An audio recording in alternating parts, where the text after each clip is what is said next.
Welcome to episode 1 for Chestnut Checkers. Hopefully you didn't get too bored with the introduction, but I'm here, Jordan Tampien, with my co-host Keith Riddle, and we're excited to bring you the first full episode. Yeah, episode number 1. Oh, here we go. Finally coming to fruition. And Chestnut Checkers, yeah. I know, and as I thought through it, after Keith conned me into coming in and doing this with him, but I was like, who embodies that more than anybody else? And it's Keith himself. I don't know about that. And some of the best podcasts I go, you got to get to meet the host, you got to understand they're working. So we thought one fun way to kick off this podcast would be get to know us a little more. So I'm going to be the interviewer in this first part of it, and we're going to introduce on the hot seat today. Exactly. And it is hot, actually, in a winter day. It feels hot up here, but and so kind of want to kick it off, give you elevator 90-second kickoff of who is Keith Riddle and how did we get to here.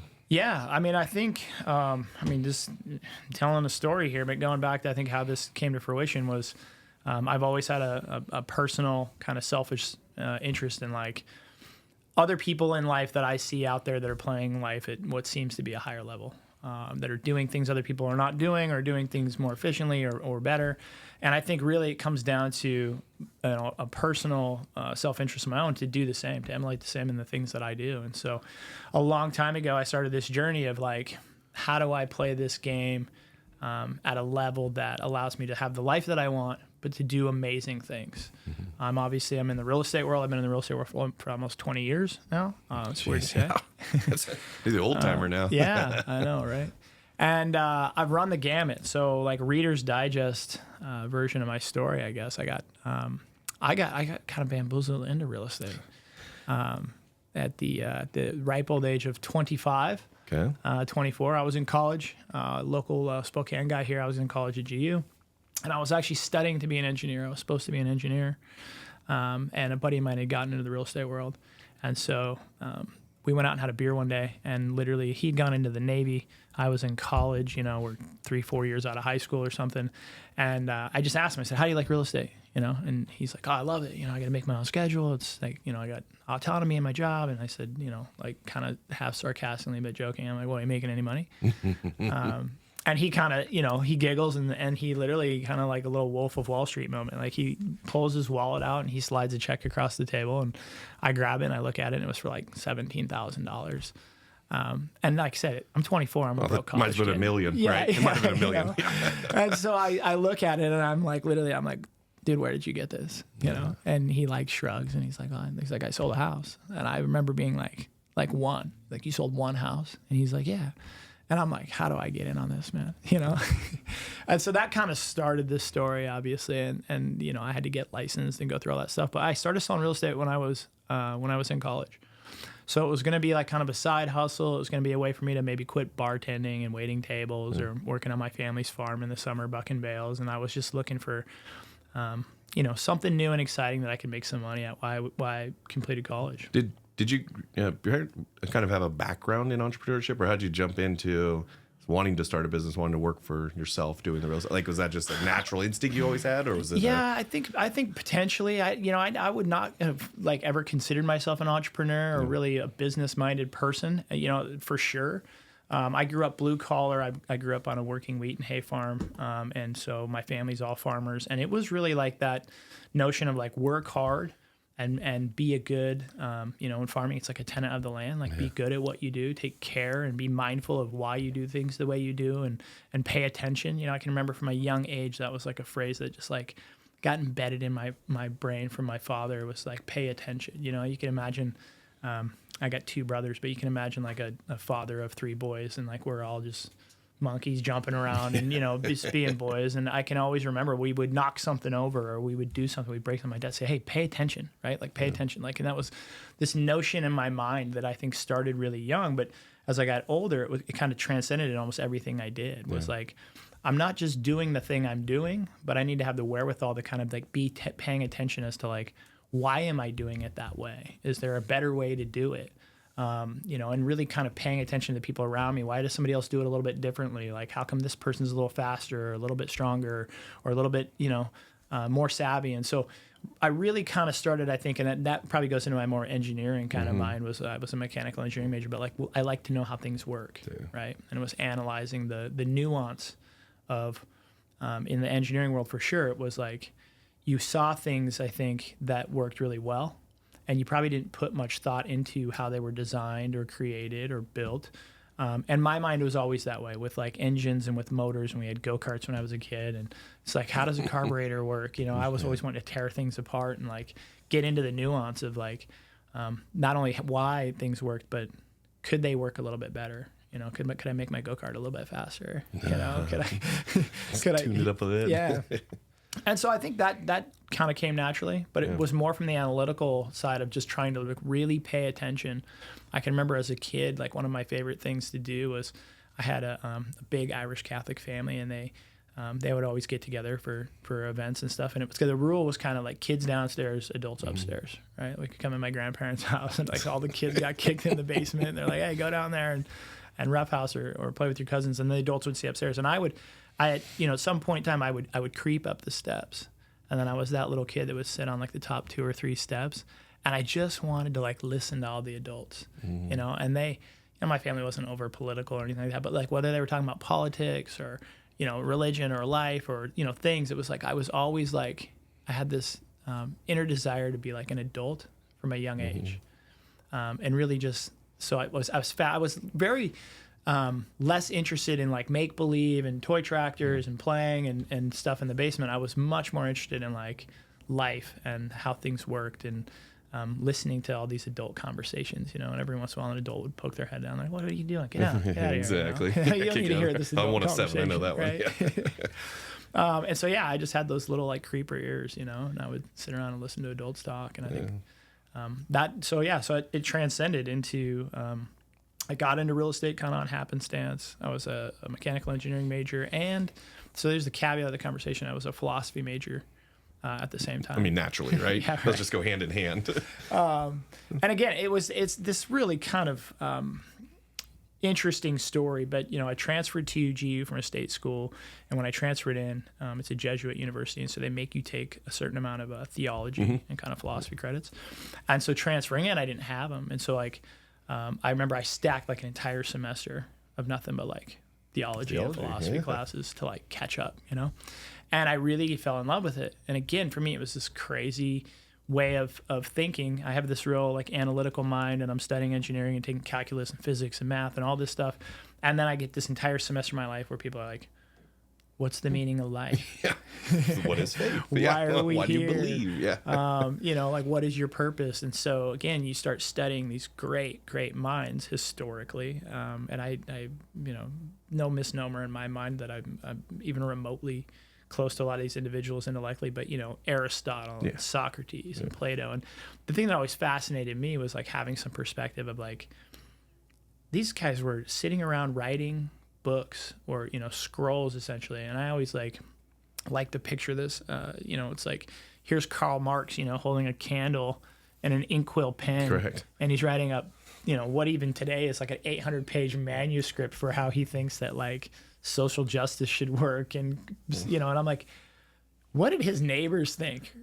Like that guy had to be like, oh, they thought it was crazy. Oh yeah. Well, think about the times you had to get it right the whole time. So every time you messed up, you're just throwing it back, and you're doing these contemplative, deep thoughts on. Well, it's like life. A hobby or something almost. I don't think you're getting paid for that. So you probably got some weird day job. You're working all day, and then you're going home at night and you're writing down your deeper, most inner thoughts about life and all this. And so I only bring this up to pair the two and to say that like for me, there's always been this kind of deep desire or wanting to understand how things work and to figure them out, and not only from like a scientific aspect or why things work a certain way or were designed a certain way, but even like philosophically, like what are we doing here with our lives? Like this is important, like having a purpose, having a mission, having a vision.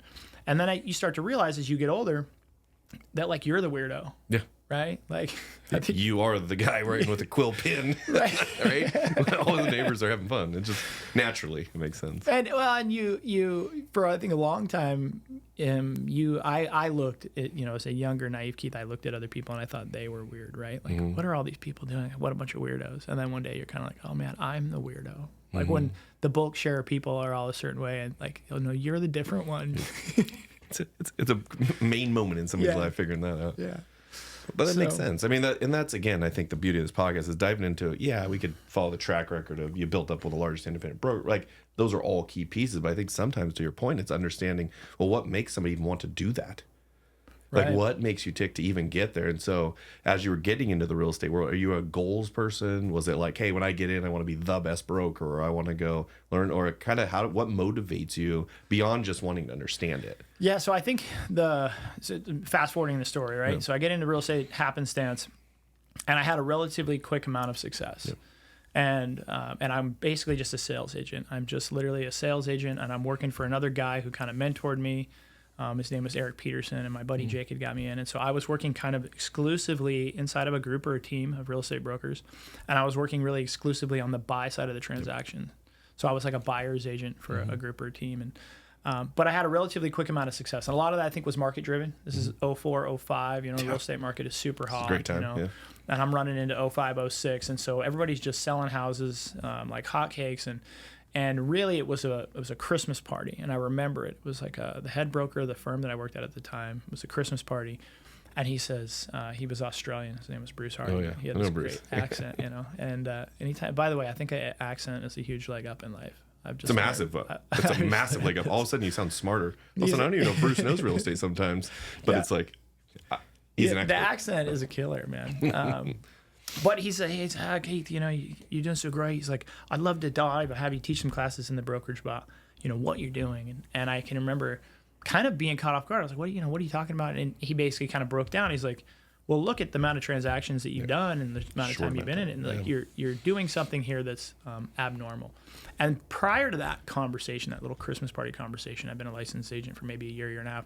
I don't think I really understood that what I was doing was special or unique at all. Yeah, you didn't know you were weird yet, right? No, and I kind of put my head down. I got in the business, and I worked like a farm kid, right? Like I would go to class all day, and I would come to the office, and I would make my calls, and I would show my houses, and I would at night I would sleep at the office, or I would stay up late at the office, and I would really was just, like I said, working like that hardworking farm kid, but I was having this relatively a large amount of success early on.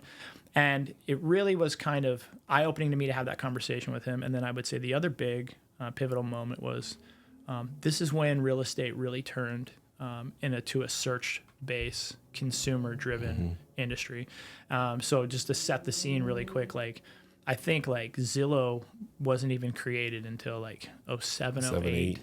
Yeah. I don't think that Google search was even a thing till 2006, 2007. It was all AOL.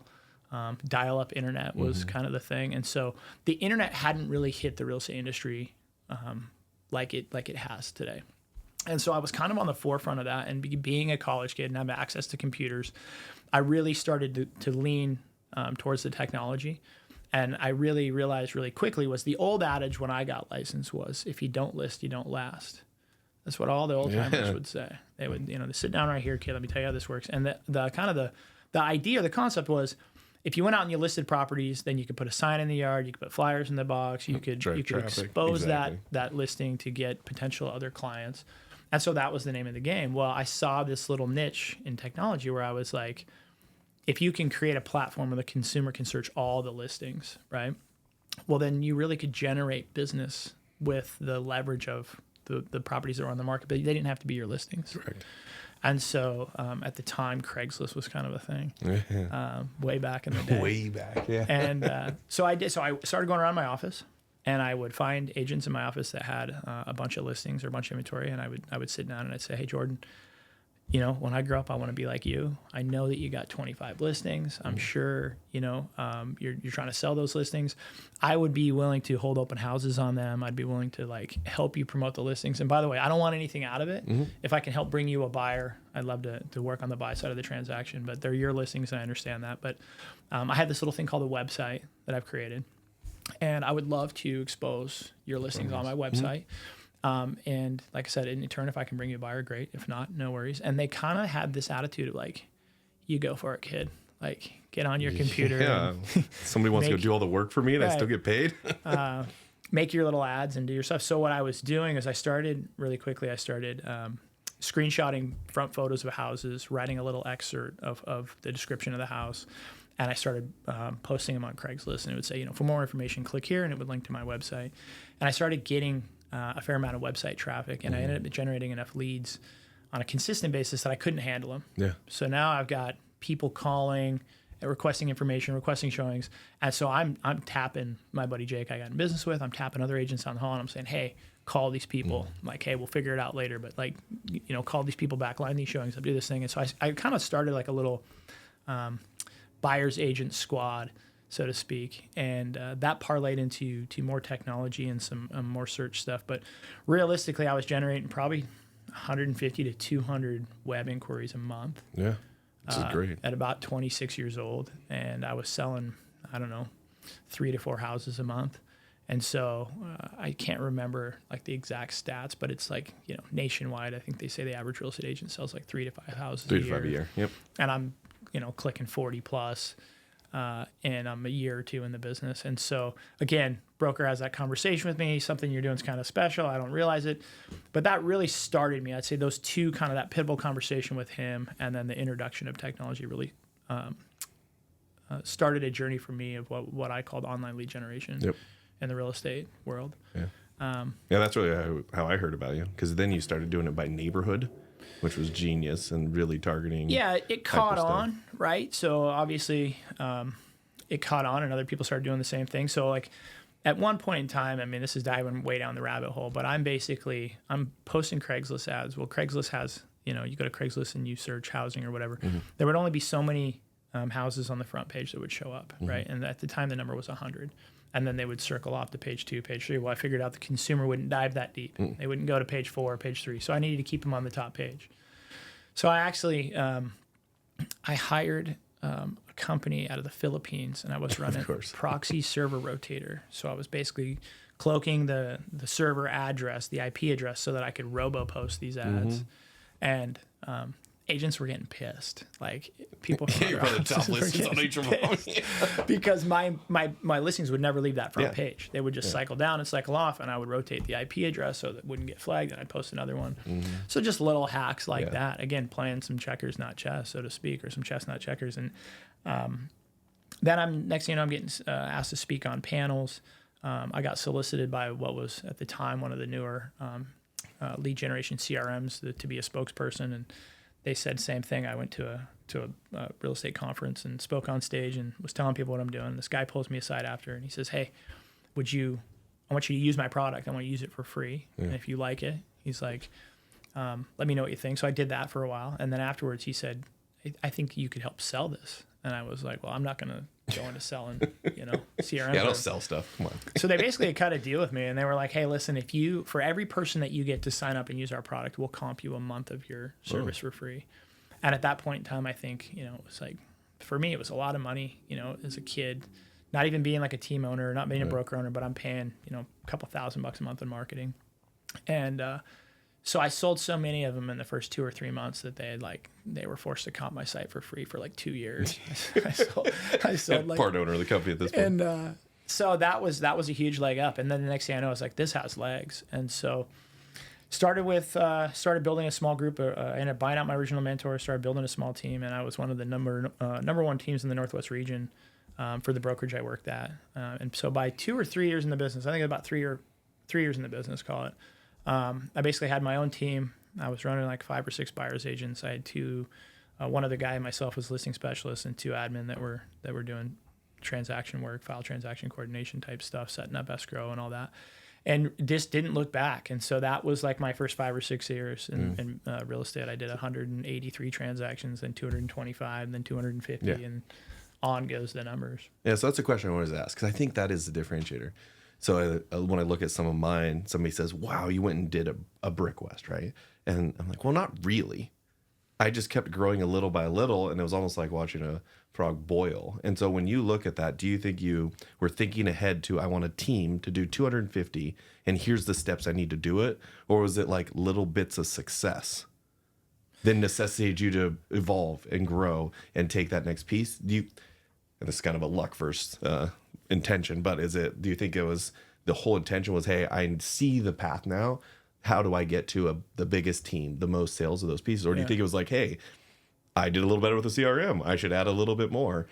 How do you see that growth pattern? Because I think that's where the overnight success theory comes up. And you're like, that's not overnight. No, right? It was years of, like I said, late nights. Yeah. And I would make my calls and do my appointments, and then I'd be at the office from 6 to 9 p.m. or 10 p.m. working on creating ads and all that stuff. So it was not by any means an overnight success. And I think the thing, again, for me early on was I saw the real estate industry as broken and disjointed, meaning there was this weird kind of dynamic between the consumer and the product, right? And kind of having to go through agents to get it. Like a veil almost on it. And I think real estate was a very access to the product industry for a long time. And it was all of a sudden the consumer had instant access, right? They had tax assessed records that were aggregated on search sites, and they could see what the last person bought it for, and they could see what the tax, and they had, so now the information is no longer like the carrot, right? Yeah. It became a customer service industry. Correct. In my mind. And so really I saw it as broken. I said, you could do it better. And then I just started looking at what people were doing, and I'm just asking bigger questions. Like, well, how come no one in the region has ever broke the 200 transaction mark? Yeah. You know, like, what would that look like? Well, shoot, I'm at 186. Well, that doesn't seem that far away. Yeah. Well, then as soon as you break that one, it's the next one and the next one. And so I started like seeking out people in weird markets, like Ohio or, Seattle or other places that weren't even my market. And I was like, oh man, I just, through the whispers of a Hotel Hilton lobby bar at some real estate conference, I heard about a guy in North Carolina who's doing 600 units a year. And I'm like, I need to know that guy. Who is that guy? Where is he? Right? Oh, he's right over there. Yeah. And I would go over there and I would pin him down and I'd be like, hey, you don't know me. I'm Keith. It's not awkward at all. By the way, I'm gonna rapid fire about 15 questions in the next 2 minutes, and people, you could tell people were just like, whoa, who is this kid? Like, but it was just, to me, it was that intrigue of like, how does this work? Yeah. And so I would ask questions like, how many leads are you generating a month? What's your average pay-per-click spend? Like, what's your ad budget? Like, how many listings do you hold at any given point in time? What's your staff look like? Who's responsible for what? And really just creating efficiencies inside the business to where I didn't see a limit. Yeah. I really didn't see a limit. Like, I think really early on, I was probably doing a couple hundred transactions a year, and I set my sights on 1,000. Yeah. I mean, I wanted to do 1,000 transactions a year, and I think that was so far beyond where most people were thinking. I would say, and like I said, I'm the weird one, right? I think for most part, people get into the real estate industry to make a living, and the average real estate agent can make a really good living selling 20 homes a year. So for them, they're especially like, now, and there was no question of like, selling 1,000 homes a year. You're crazy. What's that guy talking about?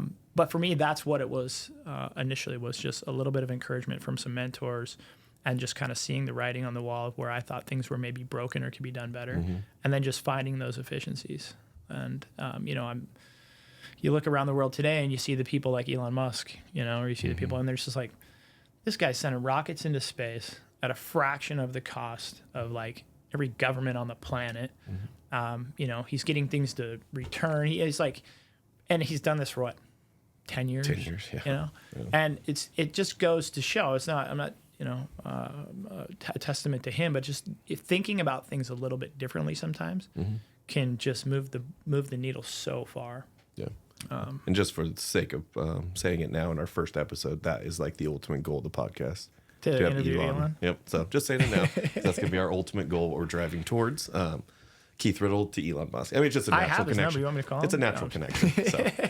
But no, and that's great. I think that's what kind of shows it. I think too many people get in and you're limited by what's around you. And it seems like on yours, you went in and it was like, what is everybody doing wrong? How do I build the better wheel? Because especially when you got in, I mean, you're not far from when people had to do it by paper. And you were printing them out, and you were taking the printed version of and so the control of that information was what everyone focused on, because the fear was, if you give them the information, what do they need us for? Yeah. Instead of, if we give them the information, we can do what we're supposed to do, which is be the best customer service, look for the things in the house that we should be, and use experience. So I always applaud you for that one, because you say it fast like that, but nobody was doing it.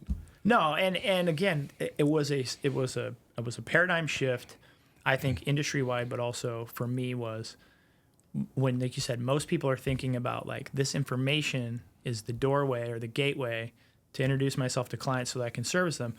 When you start doing things at volume, what I realized was that those were my holdbacks. Like every time someone called me to go, hey, Keith, I saw this property I really like, but how much are the taxes there? Yeah. Or what school district is this in? Or like a little nuanced question. I'm like, well, now I got to stop what I'm doing. I got to go find this information. I'm like, well, if these people had all this information, then they would only come to me when they're like, I want to see this house. I want to buy this property. I want to write a contract. And I'm like, but that's what I want to do. Great. So I wasn't afraid of like them having the information. I wanted them to have the information. I want them to have all the information. I want them to have previous sales history. I want them to have title information. I want them to have all the information so that when they're coming to deal with me, they're an educated consumer. And I'm now a facilitator of a transaction, but they're coming to me for my negotiation expertise. They're coming to me for like my advice. They're coming to me for the nuance of how I interact, how I write offers, how I negotiate. So really that to me was the skill set. Yeah. It wasn't the information. And I think, again, that was just a different way of looking at the industry that parlayed, into a lot of success. But ultimately was something I think I did naturally, but was very outside the box thinking at the time. Oh, 100%. And obviously the story could naturally end with you are awesome at real estate, built up the cool brokerage. But what I'm also more impressed was all the other avenues you pursued. So in that time, your personality is similar to mine. There's no way you were just selling houses, right? And so what are some, start with A, what are some of the other things you do, whether it's I'll let you dive into it, but like from the flipping to investing, all that other stuff outside of it that kind of parlayed into where we are now, essentially. Yeah. So, again, I'm the weird one, but I started making a decent amount of money for what I would say was a young kid, right? So I'm a 20-something-year-old kid. But I really started seeing an avenue in the real estate world with the investment side. And so I think I was maybe 2 or 3 years in the business. I developed some surplus income, so I started flipping houses. That was a natural step into the industry on the investment side. I also started noticing all of the investor clients that I was working with and how much money I was making them or how much money they were making. And so I was like, I could do that. And again, having like the farming background and the mechanical background, flipping wasn't a huge step for me. So I started buying houses, right? And it was just essentially buying them low, fixing them up, selling them for more than I paid for them and what I put into them. But that parlayed into screwing some up. Yeah, like any good lesson. Yeah, and I had a ton of success, but I also had a couple missteps and pitfalls. And so I always joke around and I tell people, like, I started my rental portfolio with every flip that I screwed up. Yeah, so the ones that just had to hold them because they wouldn't sell. The ones that I bought wrong or I put too much money into, or I would get done with the project and realize, hey man, I'm going to sell this thing and maybe make $5,000 or a little bit of money. So I started holding them. So then you start to have to learn the other things. So, with my real estate team, one of the things I had to learn really on was leadership and business development. Yeah. Didn't know anything about taxes. Yeah. I didn't know anything about like business operations. I didn't know anything about leadership. I didn't know anything about hiring people. I didn't know anything about like, I dove real deep for a while into like NLP, like neuro-linguistic programming, behavioral analysis, like pairing the right person to the right job. You hire someone because they're your friend or you think they're great, and then you put them in a position, they end up failing. The business ends up worse off for it, and it has nothing to do with them as a person or being a bad person. It's like they got stuck in the wrong role. Yeah. Oh, you dummy! You hired an admin person for a salesperson. You hired a salesperson who should be an admin person, right? So learning leadership, learning personal development, learning NLP, behavioral analysis, all that kind of stuff parlayed into growing my team bigger. I started flipping. The flipping was a side hustle that turned into holds. Yeah. So now I got a real estate team, and I've got a flipping operation, and I've got some rental properties. And eventually I got kind of disheartened by my current brokerage. And so I said, I can do this. So I started an independent brokerage. Naturally. That's the natural next step, right? Yeah. And it was so scary, man. It was so scary. I know you did that too, but I remember I'd been in the business for probably about 7 years, 8 years at that point. So, and done hundreds of transactions. So I was savvy, but the step to go independent and to be the pull the backstop away, like no fails. Like, man, if I ever get into a jam, I don't have like another person to call to be like, what do I do? So taking that leap of faith, but not only am I going to have to be the guy who has all the answers for myself, I'm going to have to be the guy who has all the answers for all my agents. Right? You'll be on call. Yeah. So I started an independent brokerage with 12 agents, 2 staff. And over a period of about another 5 or 6 years, I grew it to about 150 agents. Again, flipping, holding rentals. And of course, that got me into the development world. Curiosity of, you sell new construction houses. You're like, well, who's developing the land that these builders are building on? You sell enough apartments or you get around enough investors, and you're like, well, what about building them from the ground up? So kind of got into the development world, raw land development for buildable lots. and multifamily development to build apartments. And so, I mean, I guess that kind of completes the story a little bit to this day of like, real estate brokerage, real estate sales, flips, long-term holds, apartments, land development, and really just kind of stayed in my space. I had some other outside ventures like you had. Oh, trust me. I opened a restaurant. That was fun. I've done a few quirky things, and really what I just found is that my centralized focus in real estate was where my power was. It was where my skill set was, and so I decided to stick there. And now, somewhere the pages turn to where, again, almost 20 years and gray hair, you start to become a mentor and a leader, and you start to become kind of a pay it forward, pass it along, pass the baton. And so for the last 4 or 5 years, I've really tried to focus on building up the people around me, showing other people the ropes, and wanting my legacy to be more than just Keith and personal achievement, but really just like how many, and the name of my brokerage, it's a caveat of Synergy Properties, and that name for me really stuck because synergy was a concept of like, going back to kind of science and chemistry bases. Like you have hydrogen and you have oxygen. Mm-hmm. They're both really cool things. You mix them together, you get water. And so neither hydrogen or oxygen can do that by themselves, but the combination of that synergy effect of like having a group of people come together and work in a synergistic format to basically create results for the clients, for the industry, for whatever, that really nobody could do by themselves. And so to me, that's been my passion for the last, decade plus, is like, how do we build something super cool that nobody here is going to be able to do by themselves? And we all need each other to make it happen. This is awesome. Yeah, I actually couldn't use the word synergy at our brokerage for a long time. It was a taboo word. So you took that. Now that we are able to use it a little more freely now. It's such a good word.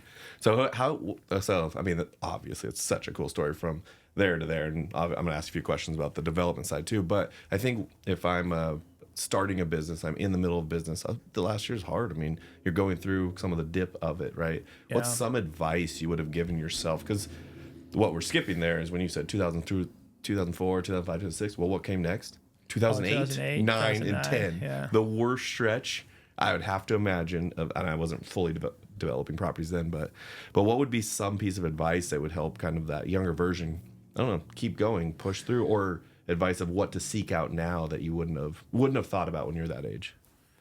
I think that I had a great mentor of mine that once told me, he said, Keith, numbers are the language of business.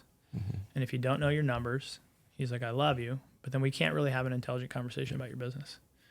And so I started really early on paying attention to numbers. And one of the things that numbers taught me was you can get into a rhythm where you're doing something, you're doing it really well, and there's such a buffer between failure and success that you don't notice when your success starts to diminish a little. Mm-hmm. So, hey man, I'm paying this much for marketing, I'm generating this many leads, I'm creating this many sales. Well, when those sales are so dominant that they're shadowing the marketing spend, you don't notice when it slips by 5% mm-hmm. or 10%. And so really what I learned early on was to pay attention to my numbers and start to watch, like when I was getting diminishing returns, even if the returns were still acceptable, were they starting to diminish? Yeah. And so then I started playing the game with different sorts of keywords and different sorts of phrases. And I took really a long tail approach to marketing. A lot of people were, optimizing their websites and their search for like homes for sale, major city name, homes for sale, Seattle, homes for sale, Spokane. Mm-hmm. And I started realizing that I could get these really nuanced kind of long tail search phrases. Like I would get Spokane downtown condos. Yeah. I'd get Spokane riverfront property, Spokane Valley golf course homes. Like these they weren't searched often, but the ad spend was real low on them. Correct. So and when they were searched, somebody wants it. Not many people search, Liberty Lake golf course home. Yeah. But not many people are bidding on them. Yeah. So I'm buying them at a fraction. So everybody's trying to buy the phrase Spokane homes for sale. Mm-hmm. Not very many people are trying to buy, Liberty Lake golf course homes. Correct. But through all those long tails, my ad spend was way less, but my consumer was way more targeted. Right. So now I'm having them land on a landing page. I'm not having them land on the home page of my website. I'm having them land on a landing page that has a big picture of a golf course home right on Liberty Lake, right? Yeah. So my consumer is converting at a higher level. My price range is going up. My ad spend is going down. And my competition is nil, And so little things like that, I think, as you start to kind of transcend through business was paying attention to the numbers, looking for opportunity, watching when diminishing returns are happening. And so in 2008, 2009, that little area you're talking about, one of the things that got us through was like short sales. Yeah. Right. I mean, a lot of people had to short sell sales. properties, sell them for less than they owed the bank. You know, for the consumers out there that aren't as vested in real estate, was someone had to do that. Again, Spokane was a lagging market, and so I started searching outside my market. I got really good friends with a couple of buddies of mine, Fred and Kevin in Phoenix. And Phoenix was hit hard, and it was hit first. And so it was like, hey, yes, tell me about this word short sale. I don't even know what it means. How does it work? How do you deal between the consumer and the bank? And I started developing a whole new system in my business, not because my other business wasn't good, but because it was diminishing. And if I continued to just do more of what I was doing, I was going to get less results, or I was going to fade into black, right? Like it was going to eventually crumble. And so you had to kind of shift and you adapt. So what I'd say is pay attention to your numbers and then adapt early, right? Like don't be afraid to be an innovator. The old adage of the first guy through the wall always gets bloody is true. It's 100% true. There was a lot of times that I was innovative and those innovations did not pan out, but I also kept swinging and was working in my business and working on my business. Explain that difference, because I think that's a key differentiator, right? Yeah, it's another kind of thing that I think I did early naturally, but was a great mentor of mine kind of described that to me of like, working in my business was doing the things inside of my business on a day-to-day basis that was going to make money, build profits. So marketing, advertising, working with clients, showing houses, holding open houses, writing contracts, negotiating inspections and appraisals and all that kind of stuff, navigating escrow. But after all that's done at the night, it was working on my business. Okay, what segments of the market can I open up? Where are other people not looking? Land development is a lot like that. You got to be, I would say, 2 years in front of the market at least. So when I started noticing was these guys that had, guys and gals that had development relationships with builders. It's like, well, I want to do that. Well, cool. You should have started 2 years ago, right? And so it was like, okay. So now I'm at home at night, but I'm working on my business. I'm not in my business. I'm working on the strategy for my business, the opportunities for my business. Where's the next segments of the market going to go open up? And should I expand into other markets? And so really spending not equal amount of time, but I would say like a good 20 or 30% of my daily activity was working on my business, creating better systems, reworking systems, fixing things that were broken, looking for opportunities, and not just having my head down in my business every day. And again, I think it's just something that a lot of entrepreneurs, you tend to be very innovative and very creative when you start your business. Then at some point in time, the daily workings of the business start to rob all of your time or take all of your time. And pretty soon you're no longer innovating. You're no longer being creative because you're just so busy on the day-to-day operations that you don't have your head up and you're not looking around for the next opportunity, for the next avenue for growth, for the next innovation. And so for me, early on, getting that advice was like, hey, Keith, just time block this.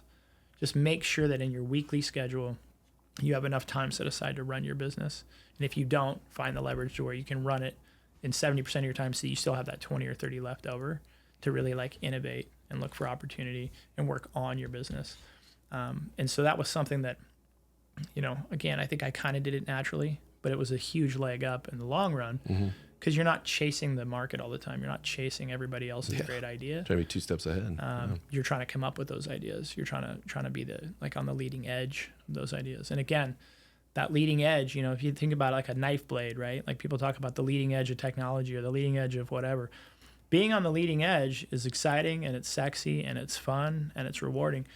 But understand that's the first part of the knife blade that gets chipped. That's literally the part that gets chipped. It's the part that breaks. It's the part that gets dinged. It's the part you cut yourself with. Yeah. And so I think it's just keeping that in perspective of like, hey, like you do need to take the time to work on your business as well as in your business. Working on your business is going to be more innovation and creation. And then also know like that's where you're going to get punched in the face. That's where you're going to lose money. That's where you're going to get a little bit bloody. But it's part of the process. So you can't shy away from that. And so I think another big kind of personal story of mine is like learning to think without fear. Learning to act when you are scared or afraid or there's a certain amount of anxiety, but you do it anyway. And I think that's a big holdback for a lot of young business people and entrepreneurs is playing it safe or wanting to play inside the lines. While it's safe and it feels good and it's a lot less dangerous, you pay the price.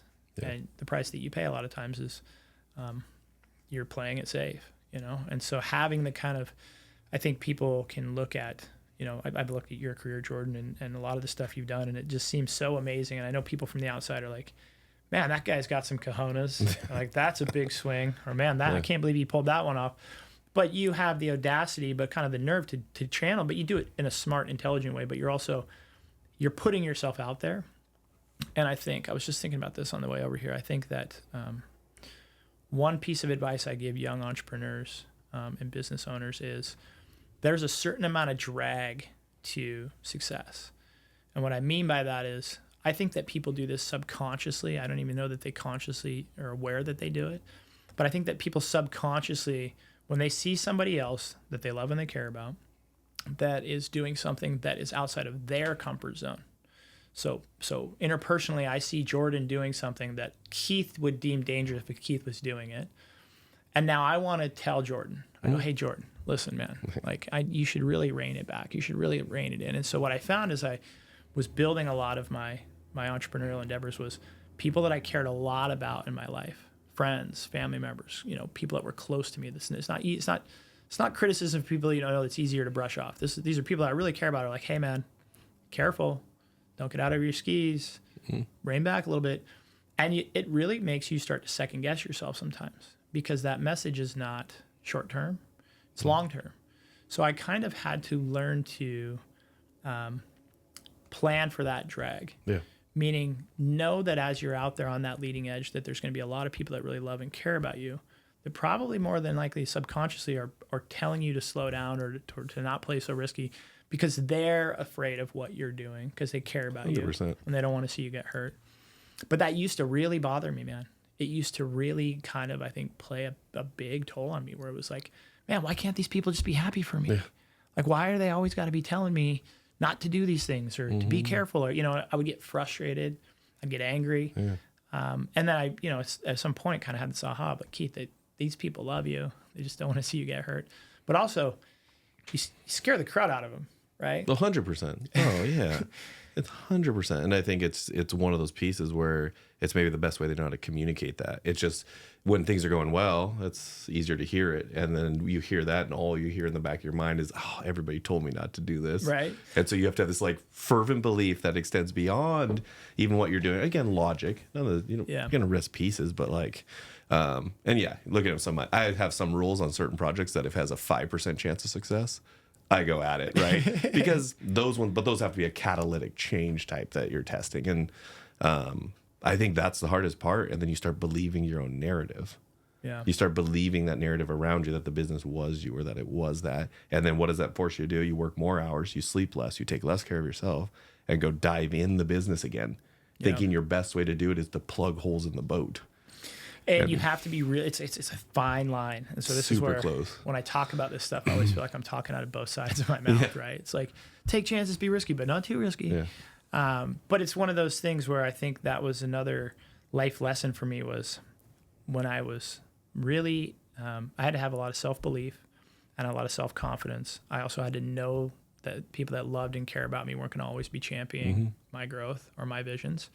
And they were doing it out of love.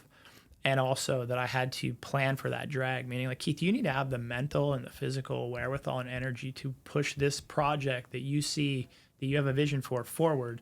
But not only do you have to have that much energy, you need to have much energy to take the drag that's going to come with these decisions and with this moving forward. And that's something that I wish someone would have told me earlier, that I got my around a lot earlier, was there is a drag to success. And the more successful you become, a lot of times, the more the drag is. And if you push it too far, if you shrug it all off, then you can kind of become delusional, and then that does get dangerous and scary. And but how do you go about life in a way that, you know, every entrepreneur, every business owner has to kind of draw these lines and say, like, this is where I'm willing to push. This is what I believe. This is my vision. I know that with this comes a certain amount of drag from people that know, love, and care about me. And I also don't want to not heed anybody's advice. Correct. Because you can get punched in the face, and you have, but not to let that stop you again. Yeah. Right. So you talk a lot about like limiting beliefs. Yep. And I think that sometimes when I hear people talk about their experiences, you tend to hear this, and this is something I'm sure you've heard before, but Jordan, you can't do that. As a matter of fact, look at this other person. They tried and they failed, so you can't do that. And my mind immediately goes to like, well, yeah, but I'm not them, and maybe I'm not going to do it that way. But a lot of people, I think, even in their own life, it's like, hey, man, I'm not good at tennis. I tried tennis once. I took tennis lessons for 6 months. I'm just not good at tennis. And it's like, well, that's a limiting belief that you allowed to come in because you tried it and it didn't work. And so now you've written it off that it doesn't work, that it's not going to work, instead of, well, how do you make it work? Maybe you had the wrong tennis instructor. Maybe lessons isn't what you need. Maybe you just need to play more. Maybe so kind of looking at those sort of things and saying, how do I look at things differently so that I can continue to charge into the vague and the gray and the world of risk, play it at a safe level, but not get tied into letting other people's limiting beliefs constantly hold me back? Because so many people, I think, going back to the Elon example, I mean, if you just listen to what other people say, then innovation never occurs, Correct. right? Because at some point in time, somebody had always tried everything to some extent, and it's whoever thought we'd be flying around the world in jets, Yeah. And they're always half right? I mean, to that point, Matt and I, when we started Rick West, like everyone said no. And then you started and it has this heyday period. I'm like, dude, we proved them wrong. And then it has a down period. COVID hit. And you're like they wait, they were all right. And so you do, but it's that conviction to no, like this is what we were doing. And so I think to your point, it's not that you're going to de-risk everything, but you have to take that chance and then mitigate it. And everybody's going to run that spectrum of what risk is to them. And I think it's super interesting. But what do you think got you over that hurdle to take those risks and to keep taking those chances? Because when you say you flipped homes, you were flipping like 10s and 20, 30, 40, 50, right? Yeah. You weren't doing one home a year. But like, I would say that would be risky, right? Taking on that many flips that are all speculative on a sale, that all take a long time period, financing's tough. Like some of it, I think, is you got to know, you got to have a self-belief, and you got to know that the risk is there, but you also got to prepare yourself for the downside of that risk. And I think that was another thing that really helped along the way was, I can remember in this last little real estate boom. So you had the 05, 06 run up to 2008, 2009. Then you have this big decline in 2008, 2009. Market goes to crud, and then all of a sudden it kind of starts coming back around 2011, 12, right? We start getting some flat years, flat equity gains, and then the market takes off like a rocket, and we get basically a 10-year boom. And on the way up, though, I'm constantly pushing and innovating, and I'm growing.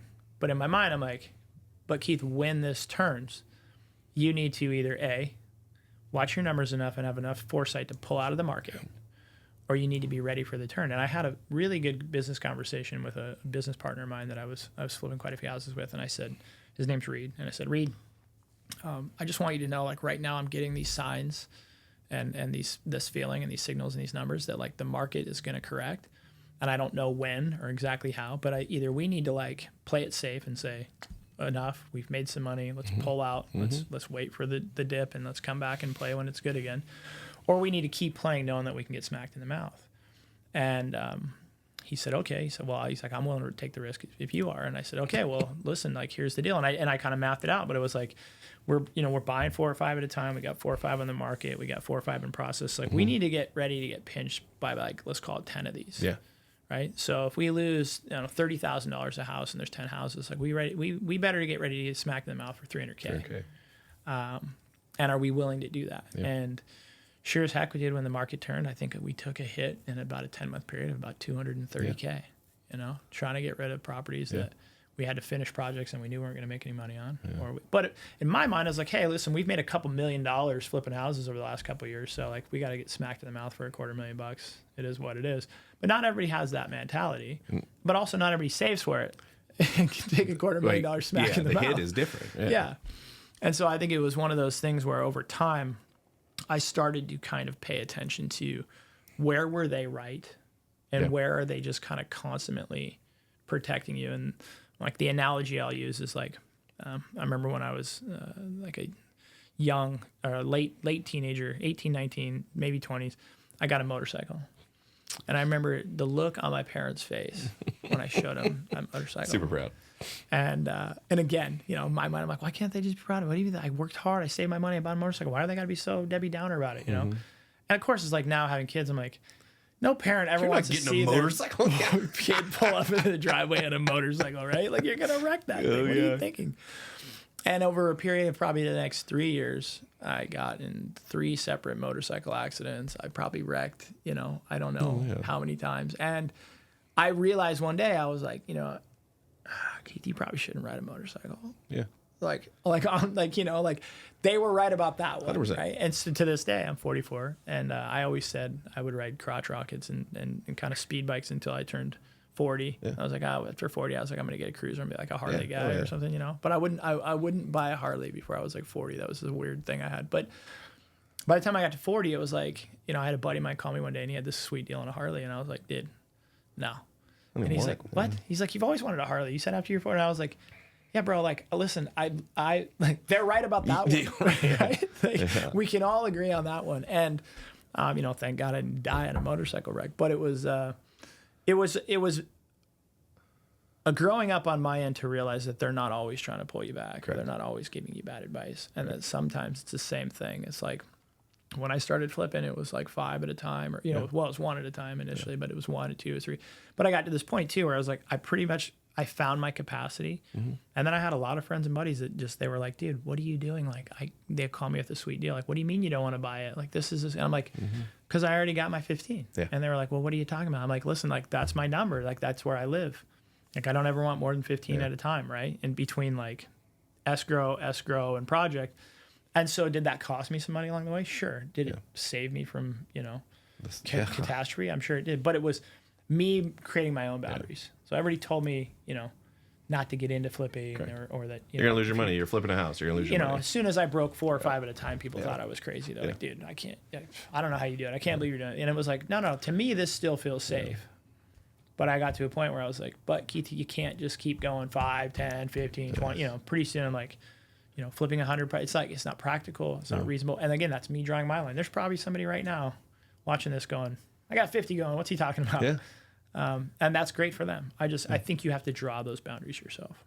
Yeah. And do you think those boundaries were drawn for you from experiencing it and losing, right? Because there's 2 sides of the motorcycle one. You probably had a blast on that motorcycle. Oh, for sure, man. Right? And think of it like developing. Most of the advice I ever get is like, pretty much it's going to fail. And so then there's that side of it. Well, chances are they're going to be right at some point. Some point, the market's going to make that deal not good. You have outside control that's going to make it not good. And I think that's the balance you're always trying to strike. And sometimes it's, if you've never experienced it, you're going to hear that noise more. But by the time you did that, you'd lost enough on flips, knew enough on flips, and to know, hey, 15 is my number. Right? 15 is my number. And I think, so this is the triangle that I draw, like the little diagram that I teach from is, I call it capability, capacity, and will. And when I'm looking at certain things, like if you were to come to me today and say, Keith, I got this great business idea, the first thing I'm going to look is, am I capable? Yep. Like, am I capable of doing this just based on my current skill sets, or is Jordan capable? So if you were to come to me with a global distribution company, I'm like, yeah, I'm not capable of doing this right now. It doesn't mean I can't grow my capability, but I'm not currently capable. Yeah. So my first kind of marker is, am I capable of doing this project? Yeah.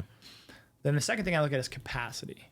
Like, do I have the capacity to do it? Well, I might be totally capable of doing what you're doing, but not based on all the other things I also got going. Correct. Yeah. Meaning, like, if it was the one thing I had, sure, I could do it tomorrow. I know I could do it. But I don't have the capacity right now in my life. I got young kids. I got this other business. I got this other business. I got these investments. So now it's not like, okay, I'm not capable. Like, I believe I could do it. Mm-hmm. I don't have the capacity. Right? But if I look at something and I say, okay, I'm capable. I currently have the capability in my grasp. And I also have the capacity in my life, either, physically, mentally, financially. Then it's the will. Like, do I have the will to do it? And I think that can be the trap to a lot of investors and entrepreneurs, is that we tend to look at something. Can I do it? Yeah, I can do it. And like, do I have the capacity to do it right now? Yeah, I do. Okay, let's do it. And it's like, but do you have a passion to do it? Right? Like, is that so? Like, do I wake up tomorrow and go, I want a worldwide global distribution company? No, I never said that in my life. Yeah. So now I'm committing myself because I have the capability and capacity, but I don't really, like, so when the times get tough, when things get dark, when things don't go well, I don't really have the will to push that forward because I didn't have the will to begin with. Yeah. So I kind of tend to look at those 3 markers when I'm looking at new ventures or investments or anything in my life is, do I have the capability to do it? Do I have the capacity that I'm, based on what I'm currently into? And then do I have the will to do it? Like, is that something that I'm gonna want to gut through if it gets ugly? And if I stick to those 3 things, if I can mark yes, yes, and yes on those 3 things, I've yet to really have anything I've regretted. Yeah. And I think if I look back at everything that probably I did that was successful that I regret, or that I did that was massively unsuccessful that I regret, or anything in between, one of those markers was typically off. Yeah. I had the will to do it, and I had the capability, but I didn't have the capacity. Or I had the capacity and I had the capability, but I didn't have the will. Or vice versa. Yeah. I had the capacity in my life for something new. I had the will for this great idea, and I just didn't have the capability to pull it off or to do it. So if I can stick true to those 3 markers for me, that's where I know that I think in my heart I can get into something, and I have a relatively high likelihood of success. Yeah. And so I'm starting out, trying to get going. I don't have the experience because I think there's one underlying element to that is an experience element, right?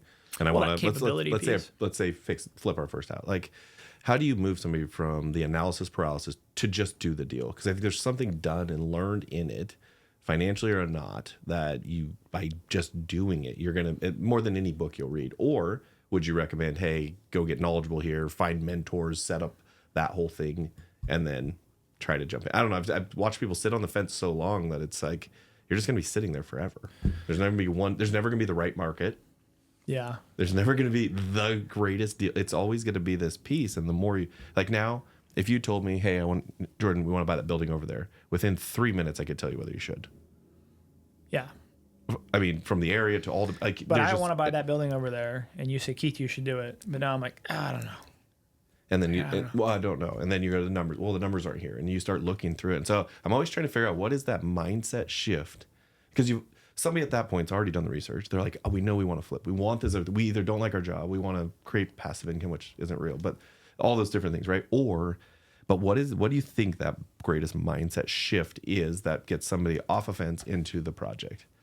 So I think that for me, there's a kind of a mantra or saying. It's called be, do, have.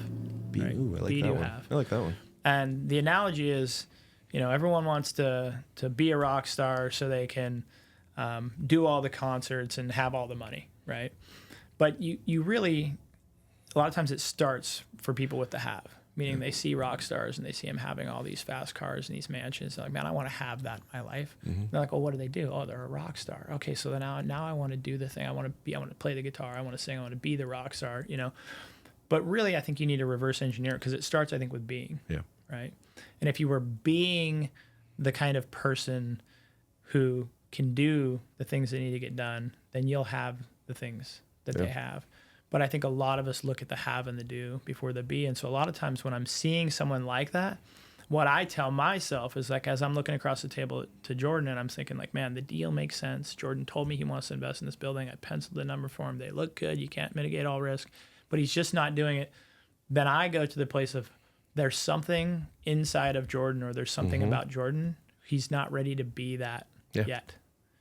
There's something holding him back from being, and then I dive there. And so when you talk about a mental like shift for me, like I'm a huge mindset guy, and I look at mindset from a very philosophical background of you have kind of like a metaphysics and epistemology. Those are philosophical words, right? Metaphysics and epistemology. But one of them is a theory of knowledge, right? And another one is a way of looking at the world. So how you think and how you view the world are going to dictate your mindset. Mm-hmm. So they're typically not looking at things the same way. So now maybe we go back to the numbers, the performance, the business plan, because there's something they're missing.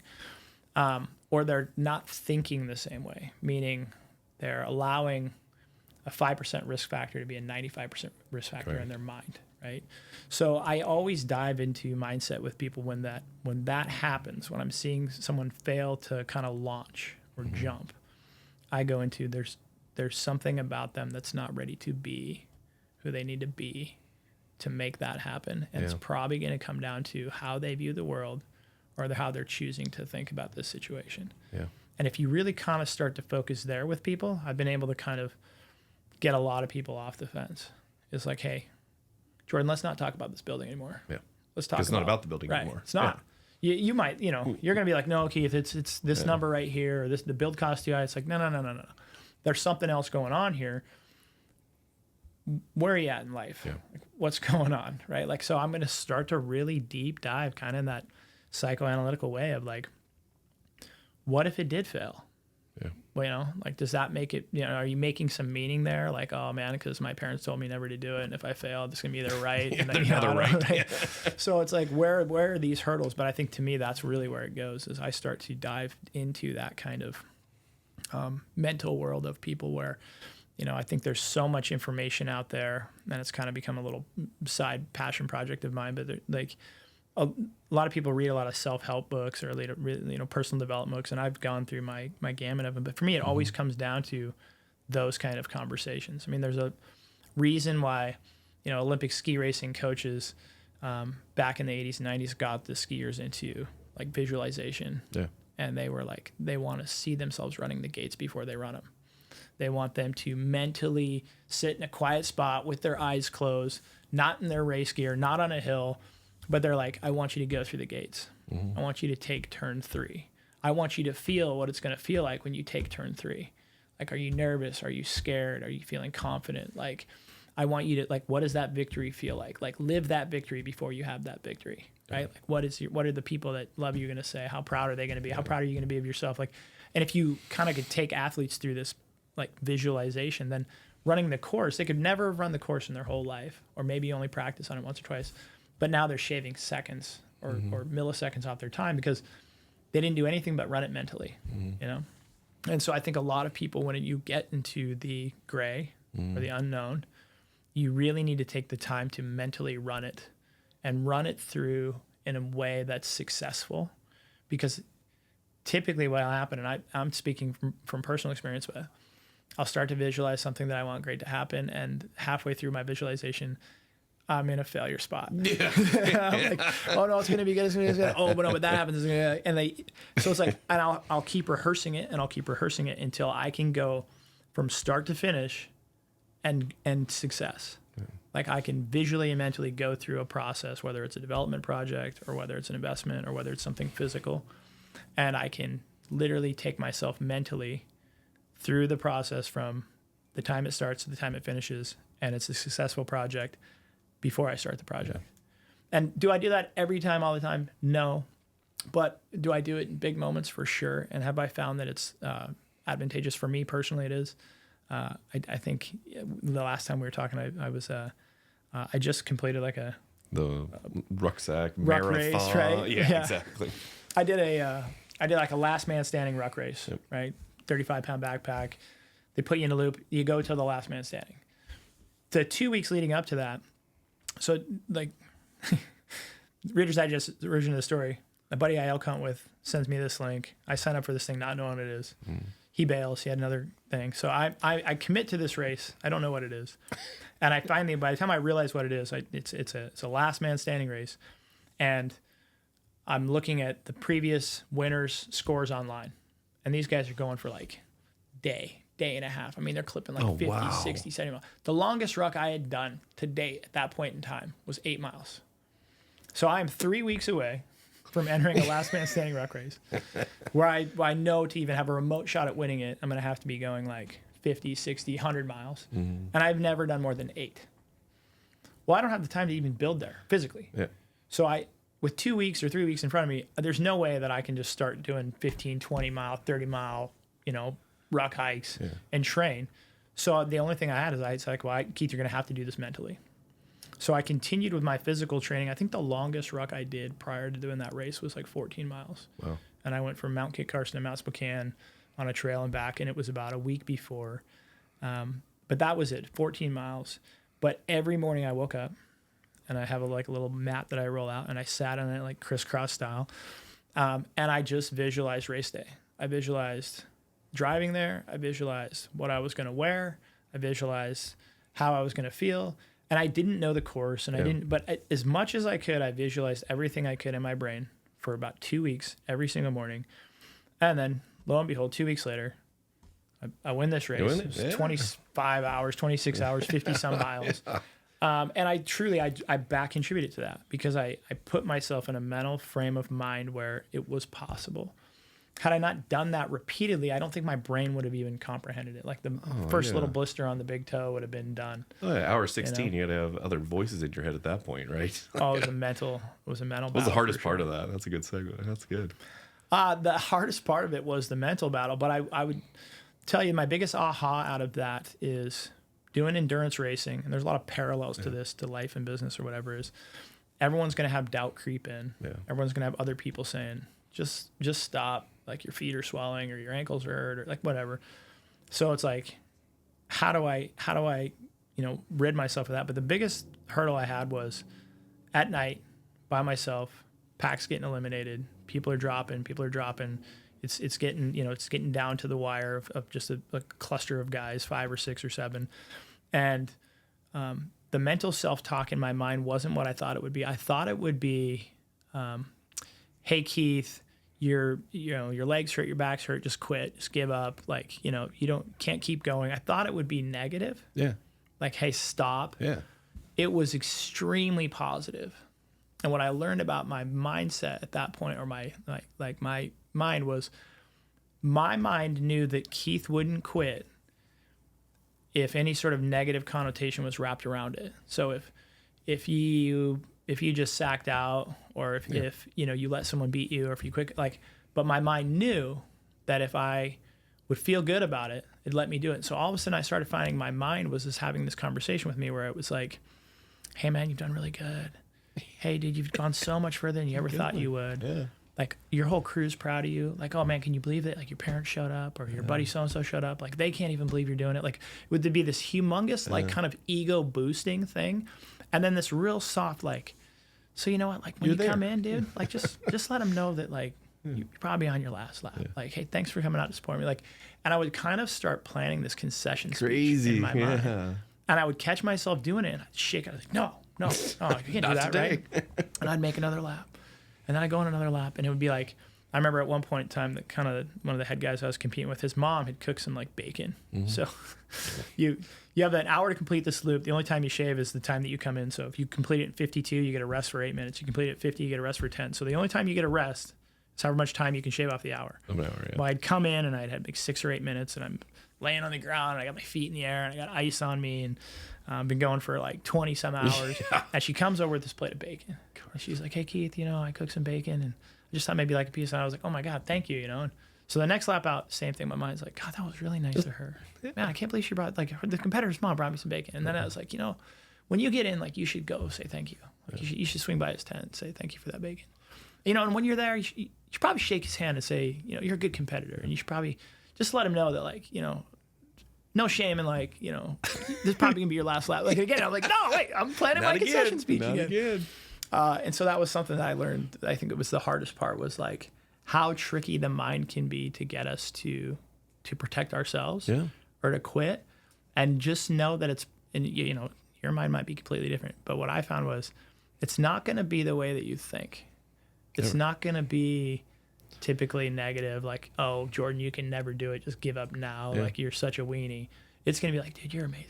Like, you're awesome. Like, look at everything you've done. Like, you don't need this deal. You don't need to do any more deals. Everyone, like, everybody knows you're. And like what I found was like, man, I never would have saw that coming. Like, I never would have thought that was. And now that I look back, I'm like, oh man, that's happened so many times, but I've quit. Mm-hmm. Like, I've allowed myself to like not chase things or do things that were of pretty good importance to me, because my brain has found some way to tell me that it was gracefully okay. Yeah. The mind's the most powerful part. I think what you're going to find here is, it's like we'll talk about the amazing feats people do and when we interview, but the reality is it's all going to come back to some mindset shift. They overcame something. Like, I think the stuff I'm going through this last dip it was a great run. It was like 10 gold. If you pick the best 10 years to invest, you didn't matter what you did, you would look like a genius, right? But then it prepares all these bad habits. Yeah. And so what are some of the habits that kind of keep you in that space? Whether it's just daily things you do, from keeping the mind sharp in those parts, because I think that goes a long ways. Like, when I fell out the most was, I thought, the way I'm getting out of this is I'm going to work 22 hours a day. And you realize, well, if I would have just slept a little, I probably would have been more rested, and my 14 hours would have been more productive, or if I would have gone on a walk in the morning or worked out. And so what are some of the things that you do kind of on a routine that keep you in that space of kind of that strong, because that's huge. I mean, you made that 25 hours. Yeah. Most people don't stay awake for 25 hours, let alone do a loop with a pack on, right? One of those things is, I think you alluded to it a little bit there, but I would say the trap of working harder. And for a farm kid, for a kid who grew up on a farm, like that was a real thing for me. 100%. Because I thought my success was dictated on how hard I worked. Like there was a parallel there for me. Oh, I'm successful. Well, I should be. I've been working really hard. Yeah. Oh, I'm failing. I need to double down. I need to work harder. I need to go work harder. Yeah. And working harder was kind of this little pivotal thing that I contributed to my success, and I attributed to my failures. Like I should have worked harder, or I worked hard and I deserve it. But I think that number one is it's a limited capacity, so it's not always available. Like there's only 24 hours in a day, so whether you're working 12s or 16s or 18, like at some point outside of your control or mine, it's just a real capacity. You can't always work more, and you can't always work harder. So there's that. The second thing is, when I was initially striving towards success, there's a monetary number that's associated. And I wouldn't say that I got in chasing the money, but the money's the scoreboard. So if I'm playing football and you got a team and I got a team, we both look at the scoreboard and we know who's winning, right? Yeah. And in business, a lot of times that tends to be money, right? Because if you're losing money or you're not making money, it's hard to say you're winning, right? It's a tough argument. And if you're making money, then you're like, well, then I'm winning. Like now you start to reverse rationalize all of the costs. Everything you gave up for that. It's worth it. Oh yeah, the less time with my family was worth it, right? Those extra hours were worth it. The lack of sleep was worth it because I'm justifying it based upon the money. But at some point in time, the money thing fails to have motivation when there is enough. So that was another big kind of pivotal moment or pinnacle moment in my life. Is like, at some point in time, you realize like, well, I don't need the money. Right? Like the money before was a driver, it was a scoreboard mark, but I also was chasing, like I didn't feel like I had enough, right? So it was easy to get into new ventures, new businesses, new investments, work harder because I was like, I got some money, but I don't have enough money. But at some point in time, you're like, man, more money is not going to change anything for me. Well then, dang, dude, there goes a huge motivator. Huge driver. Oh yeah. So you're like, well, shoot. Like that's gone. Yeah. Like, so now I got to get up and go to work because I like the people or I like the thing. Now I'm going back to that will thing. Will. Yeah. Oh shoot. I only like this because of the money. Yeah. Now all of a sudden I'm annoyed and I'm frustrated at partnerships I have or business ventures I have, and they could be extremely lucrative. Yeah. But I'm like, but I don't like doing this. I don't like these meetings. I don't like putting these spreadsheets together. Yeah. I don't like having my banker crawl up my rear end every quarter asking me for all my financials. So now all of a sudden it's like, well, I don't want to pay the price, right, of the success because it's not about the money. So I think you kind of have to find that balance. But I think for me, what I realized was I am happiest when I'm healthy, I'm well rested, I'm pushing limits, and I'm doing something I like. And so kind of going back to what drives you was I let my health slip for a few years. Between like high school and college and post college, and so there was a time in my career where I was like, man, Keith, you gotta do something. There's no more sports or whatever. So it was just a commitment to my health and exercise, and so that has been a staple to this day. I mean, I like lifting weights, and everybody's got their thing. Some people swim, some people do yoga. For me, like I like to lift weights, makes me feel good, and so I lift weights typically 3 days a week. And then I'm ancillary doing like kind of cardio or rucking. I like this weighted walking thing that I do on fill-in. So I'm exercising 5 to 6 days a week, pretty much like clockwork. Yeah. And that's just something that it started out as a commitment because I was out of shape. But then even after I got into shape, pretty soon again, it wasn't about getting in shape anymore. A lot of that motivator's gone. I don't look at myself. I don't feel out of shape. I can run, I can lift things. So I'm like, but now I got to do it because like I like the way I feel. Yeah. Right. And I can tell like the days that I miss a workout, I'm just in a fog all day. Yeah. And again, pay attention. Pay attention to the nuances of your own life. When do you feel good? Yeah. When do you not feel so good? Well, I didn't feel so good every time I wasn't working out consistently. So I was like, okay, well, this needs to be a staple. Diet and nutrition, same thing. I mean, I think I love beer. I like to drink beer. You can't drink too much beer. You just can't drink too much beer. Yeah. And you can, right? So there was a point in my life where I was drinking too much. So it's the same thing. To me, it's always like finding these balances of like equilibrium. So diet and exercise are key, I think, for any entrepreneur, any person, doesn't matter whether you're an entrepreneur or not, to be successful. And then ultimately it came down to this is your life. And at some point in time, you're going to look back on your life.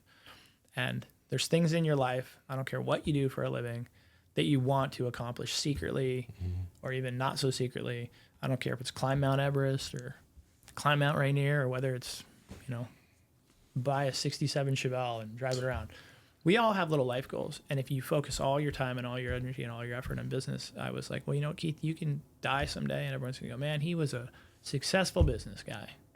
He was a good business dude. And I'm like, that's not my legacy. That's what I was gonna say. I don't want that to be my legacy. Like I was good at making money or doing business. So I had to start filling in all those other things. Like what countries did I want to see? Like what mountains did I want to climb? Like what endeavors? And so I try to now work around all that. And so what I mean is I reverse engineer it to go, the exercise and the physical fitness come first, and the diet and the nutrition, and then my little life goals every year. I try to have like little quarterlies or annuals, things that are typically pleasure-based, right? It's going to hunt a new unit in Wyoming for elk. It's, going on a road trip with my family to a specific lake destination, or going to catch a fish I've never caught or something. And then I'm going to build my business hours in and around that. Yeah.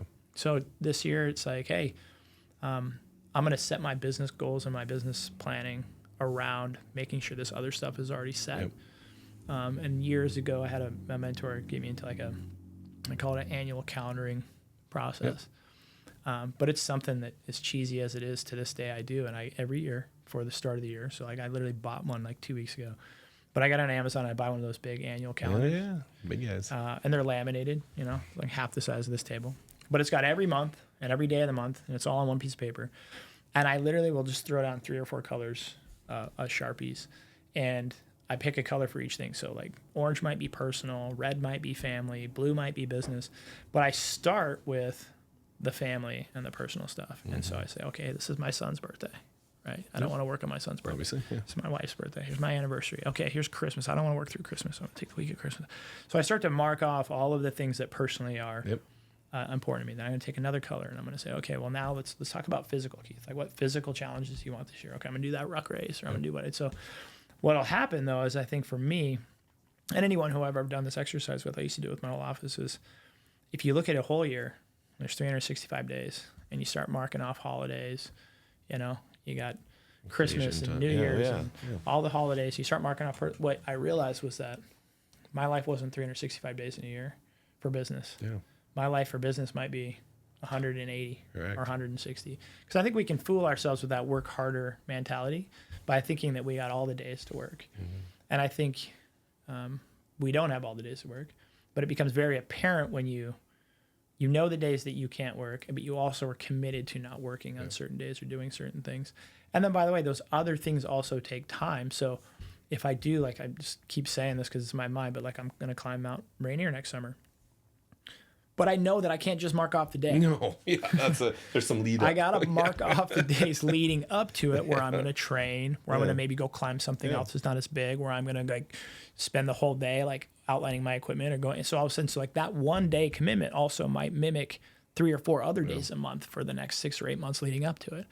And so what'll happen is, again, it narrows that down. To me, I'm a visual guy. Yeah. So when I can sit in my office or I can sit at home and I can look on the wall, it becomes a decision maker when someone calls and says, hey, Jordan, I just scored 2 tickets to tonight's GU game. You want to go? And most of us go like this. What I got going on tonight? 100%. I can go. I don't have anything tonight. Yeah. But now if I go look at that other calendar, I'm like, well, wait a minute. Yeah. Is tonight the best night for me to be going to a GU game? Not because I can't not go, but because I leave in 2 days for a 7-day trip, or, in 3 days I have a meet. So it's like now all of a sudden I'm making decisions a little differently. I'm not making decisions off of this calendar. Yeah. I'm making decisions off of like an annual plan, like a 12-month visual, where I can go, you know what? That's 2 days before something else that's important. I should take the time to prep for that. or not do that. And you start to kind of be able to say no to little things that before I would have probably said yes to. Keith's problem, I don't know if I'm speaking, Keith's problem is he says yes to too many things. Oh, no, I think it's amazing because the reality is business will take up the space you give it. Maybe I didn't say that right, but it will. And so then all of a sudden you're compromising on each of those pieces. And I actually I'll try that one. I do calendar block, but the hard part is then but if you don't have the priority, you don't have the intention, things that were blocked get switched, things that are going good, right? We were supposed to do this podcast starting a month ago. Yeah. And it just was, life continues to happen. And I think what's the saying?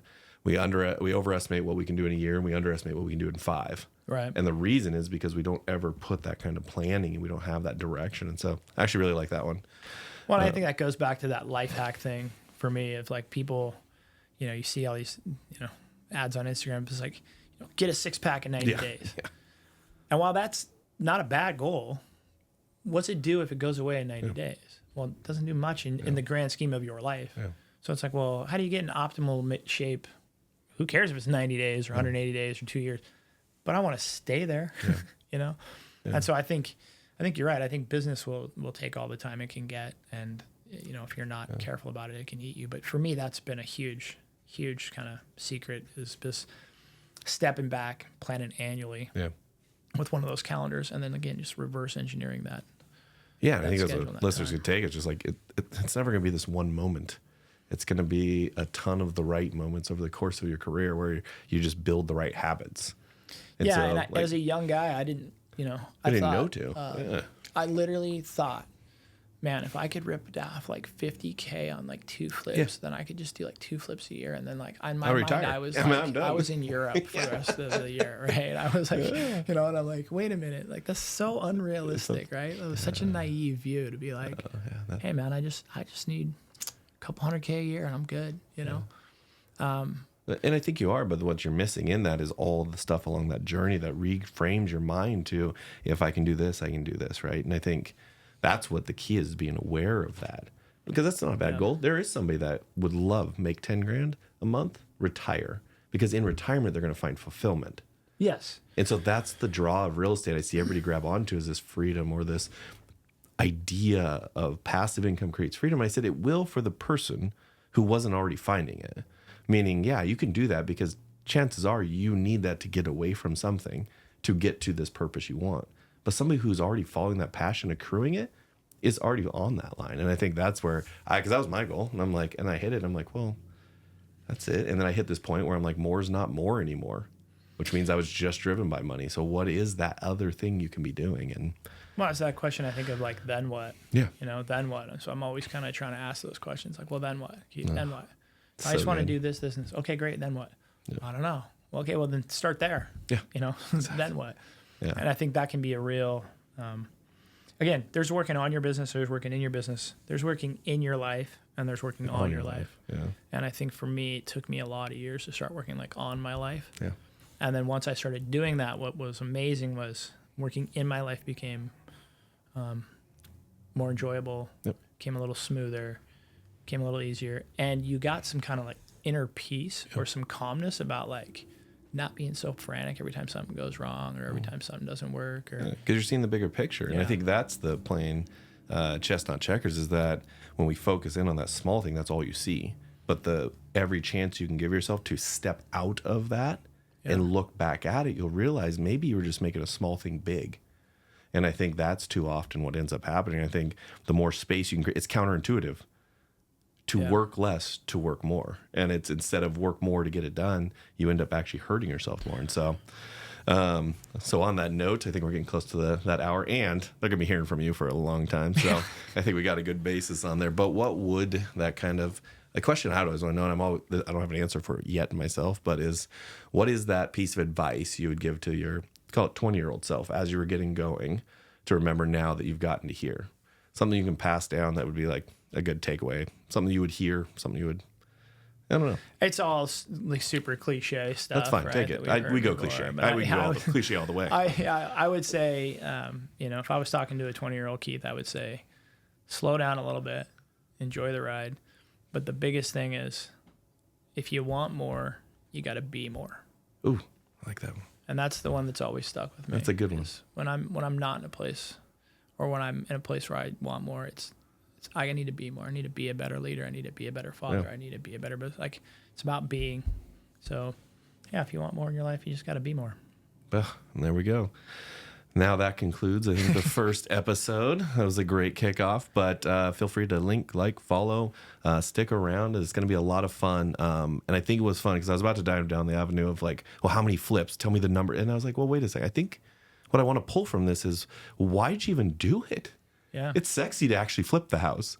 But when all the pipes leak and the day you own it, it starts falling. Like, that's the part where people aren't prepared. And so what I'm getting excited about is I think this is that podcast that will help you navigate. Maybe that's that one little hurdle in that. And of course, we'll talk about the flips and the fun stuff. But Sure. But I think that it's the how you approach it and how you set up your life intentionally to get there. I don't know. I learned a lot. Well, that chess, not checkers, man. Playing the long game is kind of the tagline. Yeah. But I think that's it, right? Keeping that big picture in mind and really playing the long game. The game of chess is a long game. Yeah.